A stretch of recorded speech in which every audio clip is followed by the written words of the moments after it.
Assalamualaikum warahmatullahi wabarakatuh. Halo teman-teman semua, salam akuntansi. Bertemu lagi di video pembelajaran akuntansi bikin happy bersama saya Eni Sunia SPD.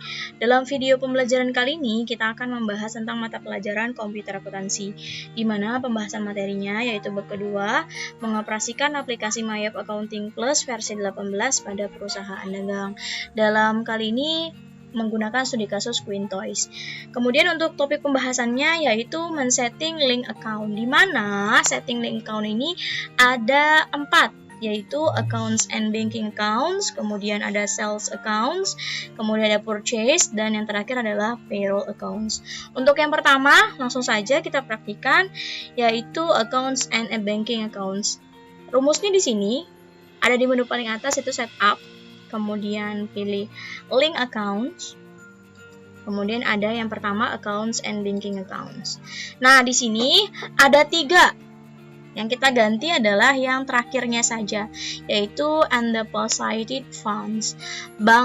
Akun bank untuk dana yang tidak didepositokan. Yaitu apa? Kita ganti menjadi cash in bank.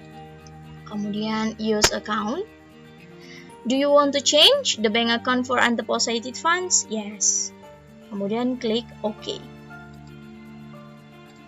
Langkah yang kedua yaitu kita mengubah sales account. Ada di setup, kemudian link accounts, sales account. Setup, link account, sales account, kita klik. Kemudian di sini ada dua ya, ada yang di atas sama ada yang checklist yang di bawah. Nah, kita yang atas dulu. Yang pertama, asset account for tracking receivables. Nah, ini saya menggunakan kata kunci. Kalau belakangnya ada kata receivables, berarti kita menggunakan akun yang ada belakangnya akun receivable juga, yaitu accounts receivable. Jadi ingat, ini use account. Kalau receivable belakangnya akun yang kita pilih juga ada receivable-nya. Itu kata kunci ya. Kemudian yang kedua, bank account for customer receipt.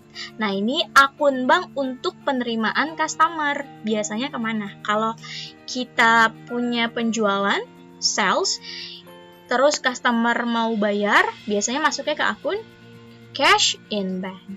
Kita pilih, ini yang anak panah, cash in bank. Kemudian use account. Selanjutnya kita menuju ke bawah. Nah, ini ada I charge freight on sales. Ini sebenarnya kita checklist ketika kita menggunakan akun tersebut atau akun tersebut yang tersedia di account list kita. Yang pertama, I charge freight on sales. Freight ini adalah beban angkut di penjualan. Kita lihat ya, beban angkut di penjualan.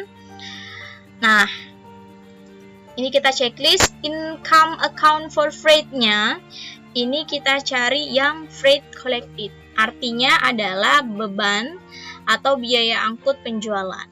Kemudian kita use account. Kalau kalian ingin mengetahuinya, kalian bisa buka soalnya.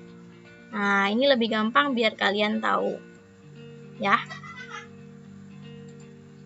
Kemudian I track deposit collected from customer. Ini adalah deposito. Ketika customernya itu mendepositikannya. Nah, di sini tidak ada ya. Kemudian kita langsung, kalau tidak ada, kita abaikan, tidak usah di checklist, dibiarkan saja. Kemudian yang ketiga, I give discount for early payment. Memberikan diskon untuk pembayaran yang didahulukan atau pembayaran yang didahulukan. Nah, ini kita checklist. Kemudian kita pilihnya yang ada sales-nya tentunya, ada diskonnya, yaitu sales discount. Kita use customer. Nah, ini ada notif, the account for discount given is usually an expense account. Oke, ini saja. Kemudian yang terakhir adalah I assess charge for late payment. Late payment itu adalah pembayaran yang terlambat. Kita checklist juga. Ada ya, for late payment itu artinya adalah late fees. Nah, ini sama. Ini ada kata late fees, ini juga ada kata freight. Pokoknya setiap kalimat itu memiliki rumus. Nah, ini kan ada freight-nya. Kalian juga cari freight-nya. Kemudian ini ada discount-nya. Ini pasti ada kata discount. Kemudian ada late payment-nya. Nih ada kata late-nya, seperti itu. Itu rumus untuk memudahkan kalian. Nah, ini kita use account. Oke. Tambahannya untuk sales, rumusnya adalah collect. Dia pasti berhubungannya sama collect. Ya, diingat ya. Kalau untuk sales link accounts-nya seperti ini. Nah, ini semuanya dapat berubah, yang di bawah ini dapat berubah sesuai dengan soal. Jika soal akunnya tidak ada freight collected, berarti ini nggak usah di checklist. Kemudian misalnya tidak ada diskon, ini tidak usah di checklist, biarkan saja. Ya, ini optional, artinya tergantung dari soal. Kalau sudah kalian oke. Kemudian langkah yang ketiga yaitu purchase account. Sama kayak tadi langkahnya set up, link accounts, purchase accounts. Kita klik, kemudian sama kayak tadi. Purchase dengan sales itu sama. Kita lihat ya, liability accounts for tracking payables. Rumusnya adalah di kata payables. Berarti accounts payables, kepala 2. Nah, ini rumusnya. Use account. Kemudian a bank account for paying bills. Nah, ini sama, akun bank untuk tagihan, pembayaran tagihan. Biasanya kita kalau mau bayar ke supplier kita menggunakan cash in bank, sama. Jadi sama ya. Kalau yang sales ini payables-nya ini, kalau yang sales ini receivable, kalau yang purchase ini adalah payables. Bawahnya sama, cash in bank. Kemudian yang di bawah ini ada I can receive item without a supplier bills. Untuk studi kasus Quintoys ini tidak ada penerimaan item tanpa supplier bill ya. Supplier bill ini adalah tagihan pemasok. Ini kita abaikan. Kemudian yang kedua I pay freight on purchase. Nah, ini kita checklist. Ada tadi freight paid. Freight paid kepala berapa freight paid? Nah, ini kepala 5, freight paid. Kemudian use account. Nah, untuk yang ketiga, I track deposit paid to supplier. Tidak ada deposito untuk Quintoys, jadi kita abaikan. Kemudian yang keempat, I take discount. Nah, ini discount sama kayak tadi. Kita cari yang kata discountnya. Nah, ini sama, pas banget. Purchase discount, kepala 5, use account. Kemudian I pay charge for late payment. Ini juga di checklist, tadi ada ya. Fees paid. Late fees paid. Terakhir, kepala 9. Use account.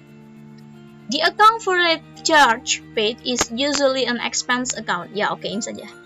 Nah, tadi rumusnya kalau di sales itu ininya collect. Nah, kalau di purchase ininya paid. Ingat, paid ya. Kalau sudah kalian boleh oke. Kemudian langkah selanjutnya yaitu payroll account. Sama langkahnya set up, link accounts, kemudian payroll accounts. Nah, di payroll link accounts ini ada berapa ini? Ada 6 yang harus kita ganti. Yang pertama, bank account for cash payment. Ini akun bank untuk pembayaran cash. Sudah pasti adalah cash in bank. Kita use account. Kemudian bank account for check payment, sama, akun bank untuk pembayaran cek. Kalau tadi pembayaran cash, ini pembayaran cek. Sama-sama ya, kalau cash melalui cash in bank, kalau melalui cek yaitu cash in bank juga sama. Kemudian kita use account. Kemudian yang ketiga, bank account for electronic payments. Nah, untuk electronic payments ini kita pilihnya yaitu tetap electronic clearing account, akun untuk elektronik. Kemudian yang keempat, default employer expense account. Nah, ini ada kata employer. Employer ini adalah pegawai.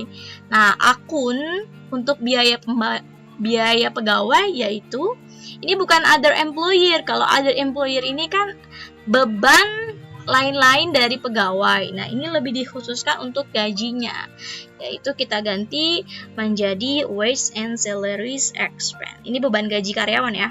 kita use account. Kemudian yang kelima yaitu develop wage expense account. Nah, ini adalah akun beban gaji. Nah, ini kita samakan. Jadi yang keempat dengan yang kelima itu sama. Wage and salaries. Ingat, wage and salaries ini ada dua loh. Ini ada yang berhubungan, ini yang kita buat, ini yang dari default-nya Mayop. Kita menggunakan yang kita buat ya. Nanti ini kita akan hapus.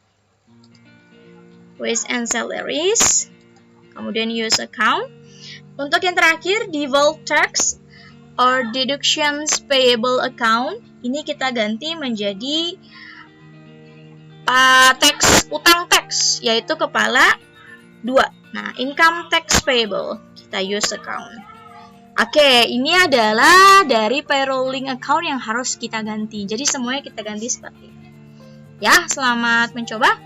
Oke, kalau sudah kita okekan. Demikian video pembelajaran kali ini, semoga bermanfaat dan selamat mempraktikkan. Terima kasih, salam akuntansi bikin happy. Wassalamualaikum warahmatullahi wabarakatuh.